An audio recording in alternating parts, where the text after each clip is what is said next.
স্কুলে আমি খুব লাজুক ছিলাম। প্রশ্নের উত্তর জানলেও হাত তুলতে ভয় পেতাম, কারণ মনে হতো আমি যদি ভুল বলি সবাই যদি হাসে। কলেজের ফ্রেশার্স প্রোগ্রামে যখন ইন্টারভিউ দিতে বলা হলো, আমি ঘেমে টেমে একদম একাকার। মনে হচ্ছিল এবার বোধহয় সবাই আমাকে জাজ করবে। আমার পোশাক, আমার কথা বলার স্টাইল, এমনকি আমার চিন্তা ভাবনাগুলো।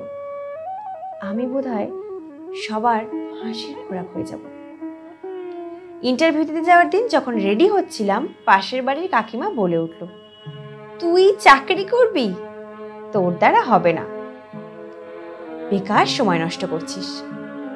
আয়নার সামনে দাঁড়িয়ে নিজের দিকে তাকিয়ে তখন মনে হলো আমি বোধহয় পারবো না।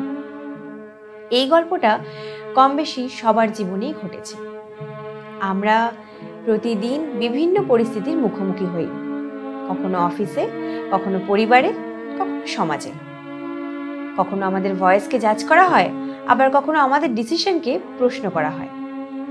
আমরা ছোটবেলা থেকেই শিখি অন্যকে নিয়ে আগে ভাবো, নিজের কথা বড়দের সামনে মাথা নিচু করে বলো, নিজের অ্যাচিভমেন্ট নিয়ে বেশি কথা বলো না, তাহলে ওগুলো আর থাকবে না।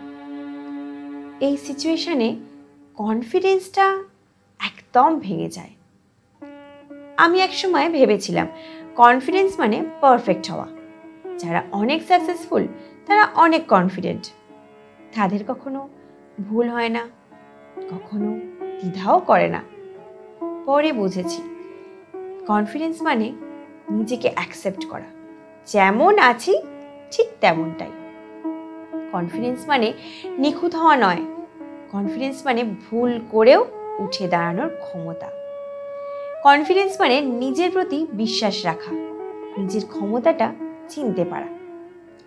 যখন কেউ বলবে তুমি পারবে না, আমরা নিজেকে বলবো আমি পারবো, কারণ আমি চেষ্টা করছি।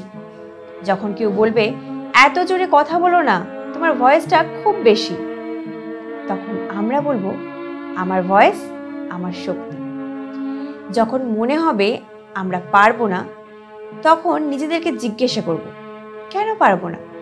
আমাদের স্কিল, এক্সপিরিয়েন্স, সাহস এগুলো আমাদের সামনের দিকে এগিয়ে নিয়ে যাবে। আমাদের কণ্ঠ, আমাদের স্বপ্ন, আমাদের ক্ষমতা এগুলো কখনো ছোট নয়। আমরা নিজেরাই আমাদের সবচেয়ে বড় শক্তি। আমরা শুধু দায়িত্ব পালন করি না, আমরা স্বপ্ন দেখি, লক্ষ্য স্থির করি, আর সেগুলো পূরণ করার সাহস রাখি। কনফিডেন্স মানে সেই সাহসটা, সেটাকে লালন করা। আজ থেকে আমরা সবাই নিজেদেরকে একটা কথা বলবো, আমরা পারবো, আমরা যথেষ্ট, আমাদের স্বপ্নগুলো সত্যি হওয়ার যোগ্য।